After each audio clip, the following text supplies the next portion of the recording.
Okay, we're gonna try to do a burnout. So, foot to the floor, then clutch. Yeah, and then just sidestep the clutch.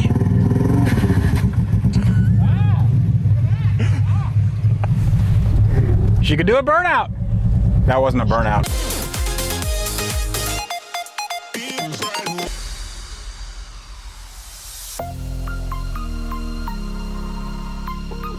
So if you guys are new to my channel, thank you so much for watching. I really hope you enjoy it. And consider subscribing if these are the kinds of cars and projects you all like to see. Now let's get something clear right off the bat. This is not clickbait. I wasn't given this car for a weekend, and it's not like a borrowed car. This isn't a friend's car. My name is on the title. I can do anything I want with it, and it was free. Now, you might be asking yourself, how do you get a free Toyota Supra?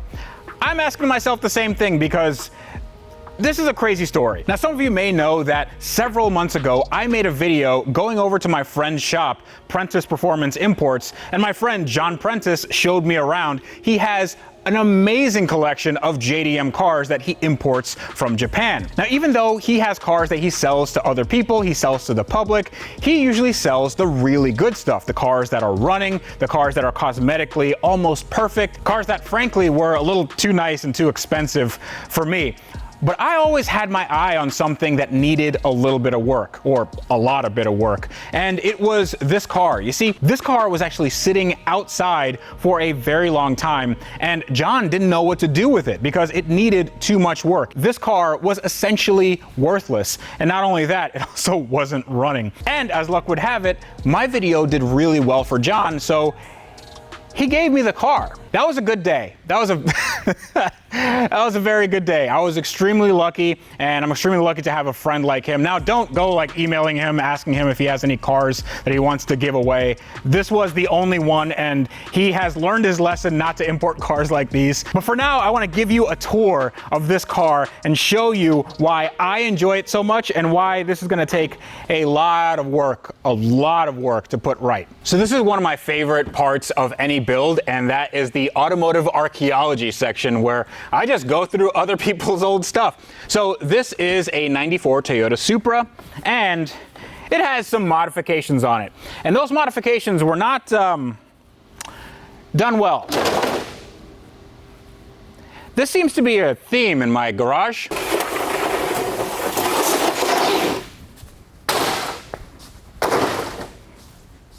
You can't hurt anybody anymore. We also have a stock hood. Usually they put these hood pins on, which are just the best kind of rusty. They put these hood pins on a aftermarket hood because they tend to be lighter and you want 2 points of contact instead of the one in the middle. On this car, they just eliminated the one in the middle, and then they just put these on the stock hood because it just looks worse. It looks way worse. So we open this up. We have, it's a, hold on.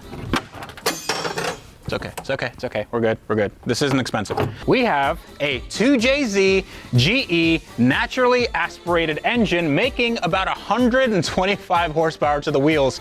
We know that because my white Supra had this exact engine. Honestly, I don't know how much power this makes because I don't know if it runs. There's no battery in here, and I never heard this car run, so we're gonna find that out together. Now, while my white Supra, my USDM car, was taken care of quite well, but it did have a lot of miles, this is the complete opposite of that. This has lower miles. This has about 113,000 original miles, but it looks like it's had 1,113,000 because of the modifications here. I mean, you have just the nastiest wiring here. You have silicone everywhere. You have just gauges and like this is like proper janky. This is really janky. They talk about the Japanese having a fit and finish that is second to none. I don't see it. I don't see it. Just take a look at this thing. Isn't it we have an aftermarket filter here. We have some HIDs that are grounded very properly. We have some extra wires that go to something, a bunch of fuses, and this stuff that definitely isn't touching and shorting out anywhere. And honestly, not a lot of rust. because the thing you look out for with Japanese cars specifically, because they have some pretty harsh winters, is rust. Japanese cars in the 90s had very poor rust proofing, at least a lot of Mitsubishis and Hondas and even Toyotas. But I'm not seeing anything that is super alarming. I mean, the strut towers are good here. It even has the under tray. I mean, it's really oily. Yeah, that's a big oil stain. It's really oily, but it's there, and this seems to be in pretty decent shape. At least the bones of it are. But what really gets me excited is the back end. I could have worded that a little bit better. Back here is this crazy kind of freak nasty wing that is made of, I don't know. This looks like cardboard, but it also looks like carbon fiber with no resin on it, and it feels like sandpaper. I don't know why anybody would make a wing out of this. I also don't know why this wing is like a 2-layer thing. I don't know if it actually does anything for aero. I wager it probably doesn't, and it's also not put on very well, but I think this might be, is this open? Okay. Wow, this is heavy. Okay. Oh, jeez. All right. So that's up there. So back here we have just the stock. Actually, this isn't pretty good. Okay, this is way too heavy. All right. So put this guy right somewhere. All right. There. There we go. All right, back here looks fairly good. There's a stock spare, and the frame rails look great. They haven't been hit or anything. There's no rust back here. Usually there's some rust pooling around this area if the seals fail and water gets inside, but I don't want to count my chickens, but this is sort of looking awesome. One thing that I'm a little bit curious about, however, and I could probably Google this, but you guys can tell me, why do they have the cutout here? So this is a stock bumper from a 94 Supra, and I've noticed that in Japan, this, like the license plate thing is just cut out. Maybe is this an aftermarket thing? I honestly have no idea. I'm just spitballing here, but it's like a big gaping hole. No idea why it's here. Why don't American cars have this? Is this better? If it's better, why don't American cars have this? I wanted to show you guys the interior. First of all, the interior of a 90 Supra, especially a JDM one, is quite different than the USDM because it has all these like funky patterns, and it also has cloth seats. That is not a very common option on the USDM Supra. I don't know, I just honestly like the cloth a lot better. But the issue here is that this is cloth while the back is leather and aftermarket. Actually, I think that's like pleather or vinyl. So that doesn't match very well. And if you can see down here, this is one of many modifications that were made on the interior of this car. These are like just the best speakers. I'll give you another example. If we just slot ourselves into here, we have a definitely genuine Momo steering wheel that has just the right amount of flex. That's not going to come off in an accident. And you have eBay's entire gauge catalog. Now, these gauges are very optimistic because we have exhaust temp, we have water temp, we have oil temp, oil pressure, and then we have a tachometer. There's a tachometer right here. So just, you know, in case you're looking over here, but you need to know what RPM your engine's at. Also, we have a vacuum gauge, but then we also have a boost gauge. Check that out. And this is a non-turbo car, so that gauge doesn't do anything. Also, we have a volt gauge, which is pointed at the roof, so you can't see anything. And there's a reason why none of this works is because the battery's dead, and I got it with a dead battery, and I was told that the engine doesn't run all that well. But other than this, other than these modifications, it is a pretty desirable car. This is a manual, a 5-speed manual. This transmission actually isn't the most desirable one. They are known to be made of glass and not very strong. But this can be changed out to a 6-speed fairly quickly. But over here, ooh boy, just look at that. That is a GPS system with just a bunch of scratches on it. Just somebody just took a key and just went, there we go. You don't need GPS. It probably just thinks we're in Japan anyway. But this is a very, very expensive panel because in Japan, a passenger side airbag was an option. which is kind of crazy to me that in '94 they would have an option for a passenger side airbag. In US, that was all standard, but here, this was actually a second glove box. So we have a glove box in here. What does it have any? Ooh, this is a Japanese road flare. This is really, really cool. So you have Japanese road flare and you have your remote control. I'm guessing for the Panasonic, yeah, for this, because I never understood why you need a remote control when you can just do this. Somebody explain this to me. Now you also have this, don't know what that is. I think that is for like an Easy Pass, Sun Pass type thing in Japan. And you put your card in, and then it just gives you a high score when you beat people on the highway. I don't know how Japan works. I've never been there before. One of my favorite additions are these, and these are kind of all over the car. This is just angled metal, self-tapping screws right into the interior panels, and these were cup holders. Apparently the Supras didn't come with cup holders, but the previous owner really wanted them. And we also have some switch panels here that just feel so just really robust, not like they're gonna break off in my fingers at all. No idea what they do. They probably turn this on and off, and oh boy, the headliner is the headliner. It was recovered, I think, with something, with leather. No, this is vinyl, and it's all coming off. And they put these okay, that fell out. They put these push pins in, and that's what's keeping the headliner on. This is definitely not OEM, so we're gonna need a new one of those. We have another switch over here that doesn't do anything. Hopefully it doesn't blow the car up. We have another speaker right there in the kick panel, and we have a tweeter right up against your forehead. So, oh, okay, that's, let's just the pedals are just the best JDM pedals I've ever seen.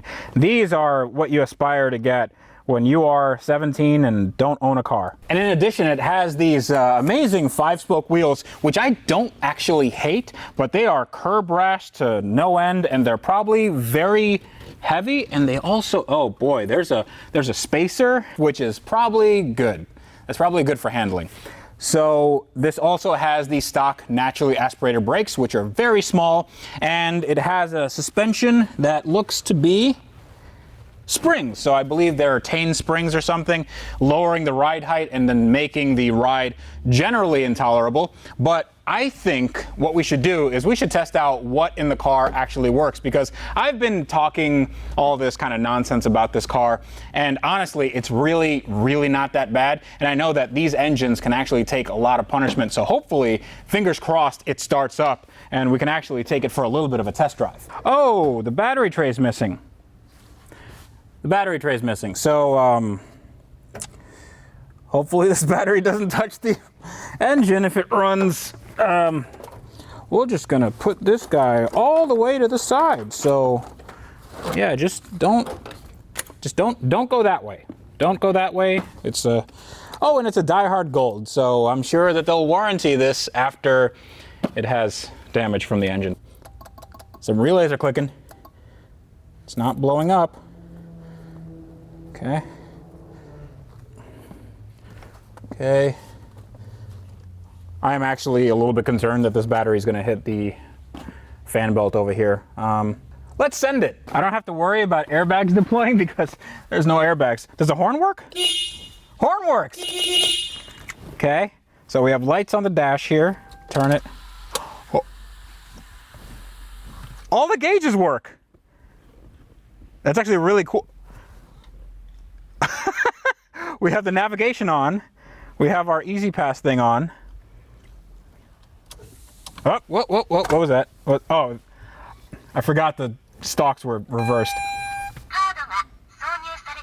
Strata, car navigation by Panasonic.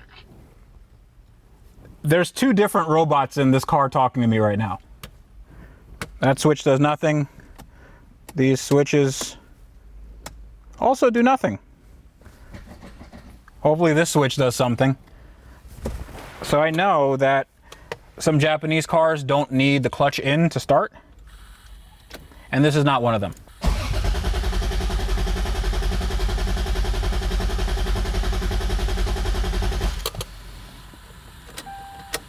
Try this one more time.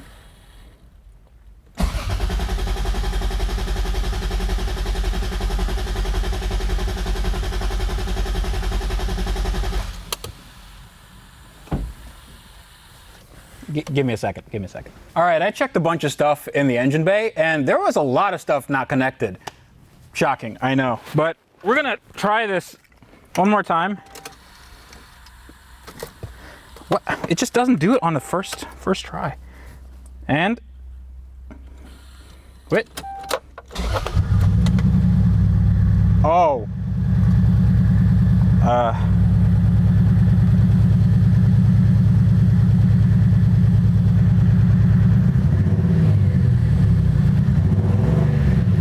That's not good.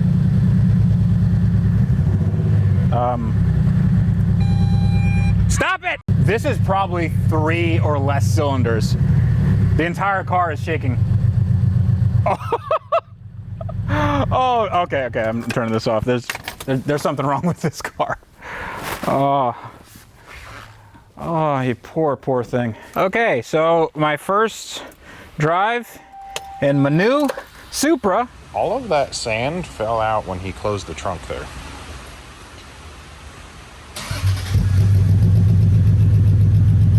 Come on, baby. Come on, you can do it. You can do it. So the seat belt's fraying, so that's good.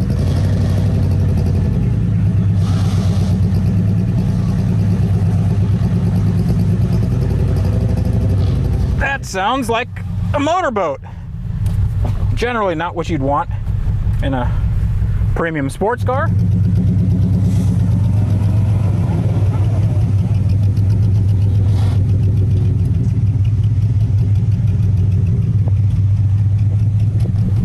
I don't think this is going to go down the street. I'm just going to go around the block a bit. That's smelling bad. That's smelling like oil. Also, it's raining. So let's No, keep your windows down so you can enjoy it like me. Jared's telling me to keep my windows down. Oh. Okay. All right. Come on. Go. You can do it. There we go. Oh, it drives like a dream.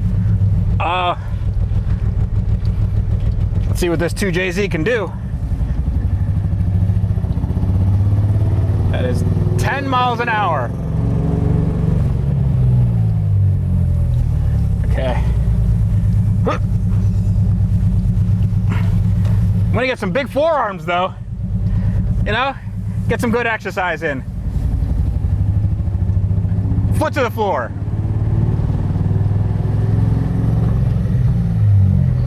Okay. Ooh. Where's the wipers?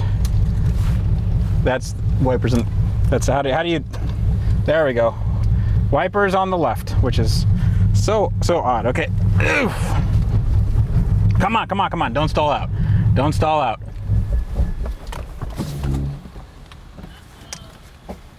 It's okay. I've done this before once, I swear. People are laughing at me because I stalled the car.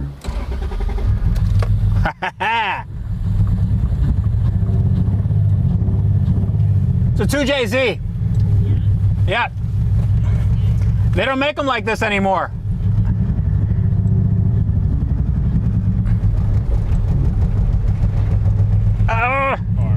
You've got the veil side wing back there slowing you down. You think it's the wing? You think it's the arrow? I definitely think that's like a 30 horsepower reduction wing. Ah. So that plus the lack of front bumper, the screw in your front tire. I am getting a pretty nice massage though. Standing behind it hurts my eyes. Okay. The fuel is... Oh, is it smoking a little bit? You don't see the smoke, you just feel that really old Japanese gas. Ah, good. So let's see the burnout. All right, burnout. Okay, we're gonna try to do a burnout. So, foot to the floor, then clutch. Yeah, and then just sidestep the clutch.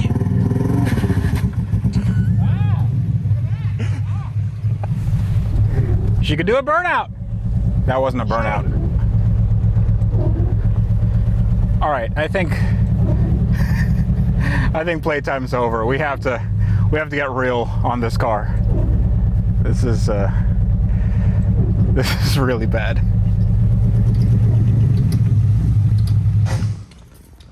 Was that fun? Did you have fun there?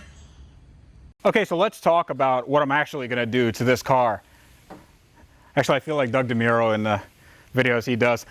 I really want this car to be as good, if not better, than that car. I've always wanted a right-hand drive car, but to be honest with you, I never needed a second Supra. I never needed a first one, but now that Supra is so nice that I honestly want to keep it for myself, and a lot of you want me to make more content with my white Supra, so we're gonna have more content on that in the coming weeks. But with this one, this has to go to a special home. And I'm gonna tell you where that home is in the next episode, and I'm also gonna tell you in the next episode what we're gonna do mechanically, but it's gonna be a complete overhaul. We're not keeping this engine, we're not keeping this transmission, and the cosmetic, however, is what I think we should really focus on, because whenever you do a full, complete build like this, you really have to do the mechanical first, and then you do the cosmetic. But since we really don't have that much time, I'm doing the reverse. So this car is going off to the body shop right now to get a new paint color put on and all the body work redone. And I've been a busy boy, and I got some parts. So did you guys know that Toyota found out that their Supra, their Mark IV Supra, was so popular that they started making parts again? So I got a brand new bumper from Toyota, and we're gonna install that, and also all the bumper stuff that goes on it. And this car is going to be a really nice resto mod. Now, Valvoline is sponsoring this entire series, so every fluid in this car is gonna have the Valvoline special treatment. So we're gonna have awesome engine oil, awesome gear oil, diff oil, and everything in between. And I am very, very excited, and I hope you are too.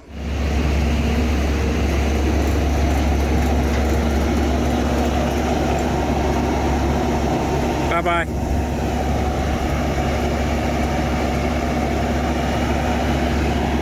That man is happy about doing his job. Anyone who thinks YouTube is super glamorous.